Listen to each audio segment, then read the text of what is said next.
നിങ്ങൾക്ക് നിങ്ങൾ ഈ സ്വർണ്ണമാല ഈ പത്രാത്തിന് നിങ്ങൾ എത്തി നടക്കും. പക്ഷേ നിങ്ങളുടെ പത്രാത്തിനൊക്കെ വലിയ ബുദ്ധിമുട്ടാവും. തലശ്ശേരി ഇതേ വണ്ടി ഇതിന് മുന്നോട്ട് പോയ വണ്ടിക്ക് തലശ്ശേരി ഇന്നലെ കയറിയ വണ്ടി കോപ്പറേറ്റീവ് ഹോസ്പിറ്റൽ നേഴ്സിന്റെ അമ്മയാണ്. അവരുടെ കഴുത്തിലെ മാല പിടിച്ച് കഴുത്ത് മുറിഞ്ഞു. ബാക്കി 8 പവന്റെ മാലയാ 3 പവനെ കിട്ടിയിട്ടും ബാക്കി കള്ളനെടുത്തുകൊണ്ട്. അതുകൊണ്ട് നിങ്ങൾ പത്രാത്തിനും കാര്യങ്ങളൊക്കെ ഇട്ടോ. പക്ഷെ മൊബൈൽ പോയാലും കൂടെ നിങ്ങൾക്ക് കിട്ടും.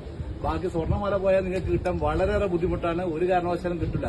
എന്തിനാ നിങ്ങൾ വീട്ടിൽ നിന്നോ അല്ലെ വേറെ എണ്ണോ ഷോ കാണിച്ചോ റെയിൽവേ സ്റ്റേഷന് വേണ്ട. അത് നിങ്ങൾ മാല പൊട്ടിക്കുന്ന മാത്രമല്ല നിങ്ങൾക്ക് ശാരീരികമായിട്ടുള്ള ഈ ബുദ്ധിമുട്ട് കൂടെ ഉണ്ടാകും. കഴുത്ത് മുറിഞ്ഞാൽ നിങ്ങൾക്കറിയാം ഈ നേരത്ത് കട്ടൊക്കെ ആക്കിയാൽ വലിയ ബുദ്ധിമുട്ടാണ്. ആ അറ്റാക്കൊക്കെ കഴിഞ്ഞ ഒരു മേടാണ്. ഇന്നലെ ഇപ്പോൾ ഇത് പൊള്ളാച്ചിയിലുണ്ട് ഇപ്പോൾ.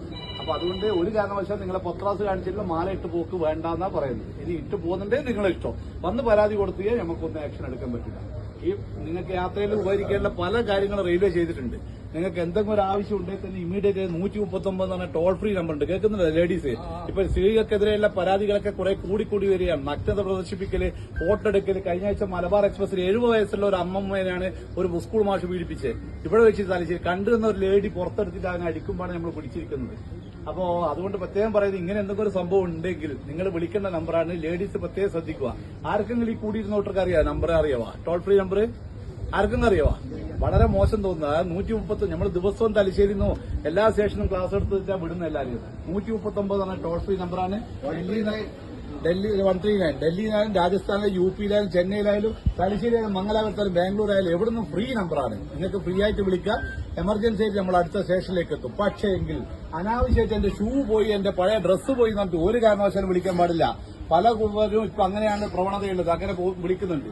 അങ്ങനെ വിളിച്ചു കഴിഞ്ഞാൽ എന്താ പ്രശ്നം ചോദിച്ചാൽ നിങ്ങൾക്ക് 3ാമത്തെ പ്രാവശ്യം നമ്പർ ബ്ലോക്കായി പോകും. പിന്നെ 4ാമത്തെ പ്രാവശ്യം നിങ്ങൾ ഉച്ചവരെ ഉടവരെ പോകുമ്പോൾ നിങ്ങൾക്ക് നെഞ്ചുവേദനയോ ഏതെങ്കിലും അത്യാവശ്യ കാര്യങ്ങൾ എന്തെങ്കിലും അനുഭവപ്പെട്ടാൽ നിങ്ങൾക്ക് വിളിച്ചാൽ കിട്ടില്ല. അങ്ങനെയുള്ള അനുഭവങ്ങൾ യാത്രക്കാർക്കുണ്ട്. അതുകൊണ്ട് റെയിൽവേ ചെയ്യുന്ന നല്ല നല്ല കാര്യങ്ങളൊക്കെ വളരെ നല്ല രീതിയിൽ ഉപയോഗിക്കുക. ഇപ്പം തന്നെ ഇത്രയും കൂടിയിരുന്ന ആളുടെ വണ്ടി വരുന്ന വണ്ടിയുടെ തല കാണുമ്പോൾ തന്നെ നേരെ അങ്ങേ ഭാഗത്ത് പോകും. നമുക്കൊരു പേപ്പറും 10 മിനിറ്റ് പോകും. നിങ്ങൾ മനസ്സിലാക്കിക്കോ. അതായത് നമുക്കൊരു പേപ്പറും 10 മിനിറ്റ് ഈ പോസ്റ്റ് മട്ടത്തിന്റെ കാര്യങ്ങളൊക്കെ എഴുതലും അത് ബോഡി വീട്ടിൽ കൊണ്ടൊക്കെ ഇല്ലു. വീട്ടിലും കൂടി നമ്മൾ കൊണ്ടുപോയില്ല. അതിലും ബാക്കി ഹോസ്പിറ്റൽ അധികം കൊണ്ടുപോകും. അതുകൊണ്ട് അങ്ങനെയുള്ള മരണം നിങ്ങളെ മക്കളെയും നിങ്ങൾ ക്ഷണിച്ചു വരുത്തണ്ട.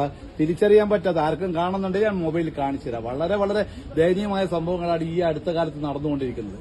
നിങ്ങൾക്ക് ഒറ്റയ്ക്ക് ലേഡീസിനെ യാത്രയാക്കാൻ പലരും പറയും റെയിൽവേയിൽ മക്കളെ ഒറ്റയ്ക്ക് യാത്രയാക്കാൻ പറ്റൂല, അല്ലെങ്കിൽ പേടിയ ഇപ്പൊ ഒരു പേടിക്കേണ്ട ഒരു ആവശ്യമില്ല. നമ്മൾ നിങ്ങളെ പിന്തുടരുന്നുണ്ട്. പിന്നെ നമ്മുടെ ഉദാഹരണത്തിൽ ഇപ്പൊ മംഗലാപുരം എന്ന് പറഞ്ഞാൽ തിരുവനന്തപുരം വരെ വരുന്ന ഒരു യാത്രക്കാരി ഒരാളാണെങ്കിൽ, സിംഗിൾ ലേഡി ആണെങ്കിൽ RPF-ന്റെ വനിതാ കോൺസ്റ്റബിൾ എല്ലാ സ്റ്റേഷനിലും പോയിട്ട് മേരി സഹേലി എന്ന് പറഞ്ഞ ഒരു പരിപാടിയുണ്ട്. നിങ്ങളെ വന്നിട്ട് എന്തോ പ്രശ്നമുണ്ടോ തിരുവനന്തപുരം എത്തുന്നവരെ നിങ്ങളോട് ചോദിക്കും. ഇങ്ങനെയുള്ള കുറെ നല്ല നല്ല കാര്യങ്ങളൊക്കെ ഉണ്ട്. അതൊക്കെ നിങ്ങൾ ഓർത്തു വെക്കുക. ഒരു ഡോക്ടർ ചെയ്തതാണ് 139ന്റെ അജ്ഞത കൊണ്ട് ചെയ്തു വെച്ചതാണ്. കണ്ണൂരിൽ നിന്ന് കോഴിക്കോട് വരെ പോകേണ്ട ഡോക്ടറാണ്. എടക്കാട് നിന്ന് കയറിയതാണ് വൈകുന്നേരത്തെ പാസഞ്ചറിൽ. അവൻ നഗ്നത പ്രദർശിപ്പിച്ച് വടകര ഇറങ്ങി. ഡോക്ടർ കോഴിക്കോട് വെച്ചില്ല പരാതി കൊടുത്തത്. ഡോക്ടർ കോഴിക്കോട് വെച്ച് പരാതി കൊടുക്കുമ്പോഴേക്ക് ഇദ്ദേഹം ഇറങ്ങിപ്പോയി. ഇതുവരെ ആളെ പിടിക്കാൻ പറ്റിയില്ല. അതേപോലെ ഇങ്ങനെയുള്ള നല്ല നല്ല കാര്യങ്ങൾക്ക് 139 നമ്പർ ഉപയോഗിക്കുക. രണ്ടാമത്തെ കാര്യം, നിങ്ങളുടെ മക്കൾ പറയും അച്ഛനും അമ്മേനെ എടുക്കും ഗേൾ ഫ്രണ്ടോടും ബോയ് ഫ്രണ്ടോടും സംസാരിക്കാൻ നെറ്റ് കിട്ടുന്നില്ല. ബോയ് ഫ്രണ്ടോട് സംസാരിക്കേണ്ടിയിട്ടാണ്. അത്ര അത്യാവശ്യമൊന്നുമില്ല. നിങ്ങൾ വിടണ്ട. നിങ്ങളെ വീട്ടിൽ തന്നെ ഇരുത്തിക്കും. അങ്ങനെയുള്ള മരണങ്ങളും നടന്നിട്ടുണ്ട്. നമ്മളെ അനുഭവ സമ്പത്ത് കൊണ്ട് പറയുകയാണ്. നിങ്ങളുടെ മക്കളെയും നിങ്ങളുടെ കുടുംബം നമുക്കും കൂടെ വളരെ വേണ്ടപ്പെട്ടതാണ്. ഭദ്രമായ സുരക്ഷിതമായ ഒരു യാത്ര നമ്മളും കൂടി വാഗ്ദാനം ചെയ്യുന്ന അതിന്റെ പേരിലാണ് ഞാൻ നിങ്ങൾക്ക് ഈ ക്ലാസ് എടുത്തിരുന്നത്. നമ്പർ ഏതാ ഓർമ്മയുണ്ടോ? ലേഡീസ് പറ, ഏതാ നമ്പർ? അത് നിങ്ങൾ മാത്രമല്ല നിങ്ങൾ പരിചയക്കാരോടൊക്കെ പറയണം. ഇപ്പൊ ട്രെയിൻ യാത്ര ഏറ്റവും സുഖമാണ്. കോഴിക്കോട് നിന്ന് വണ്ടി കണ്ണൂരൊക്കെ എത്താൻ വെറും 50 മിനിറ്റ് വേണ്ടു. കഴിഞ്ഞ ആഴ്ച കണ്ടില്ല നിങ്ങൾ ഫേസ്ബുക്കിലൊക്കെ കാണുന്നില്ല, 50 മിനിറ്റ് വേണ്ടു. നിങ്ങൾ ബസ്സിലാണെങ്കിൽ 5 മണിക്കൂർ യാത്രയാണ്.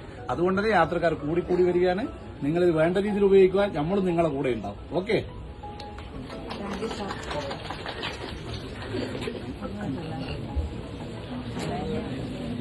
അങ്ങോട്ടില്ല